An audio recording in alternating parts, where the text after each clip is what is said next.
Welcome everyone to this series of video tutorials about smart contracts on Tezos. In the following videos, you are going to learn how to create smart contracts on the Tezos blockchain.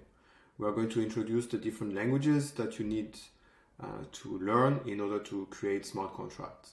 The first one of these languages is called Ligo. So Ligo is a set of different syntaxes that you can use in order to create smart contracts, and we are going to learn how to write a smart contract using one of these syntaxes.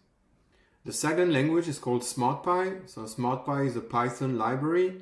So if you know Python, that's probably the one that you're going to pick up in order to create smart contracts on Tezos. The third one is called Archetype. So Archetype is a language that's specifically designed to create smart contracts on the Tezos blockchain.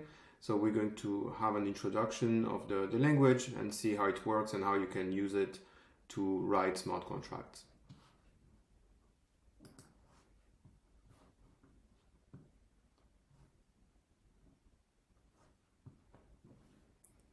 And to finish, we are going to introduce the Michelson language. So the Michelson language is the language that's used directly on the Tezos blockchain. So that's the language that is run by the Tezos protocol in order to execute smart contracts.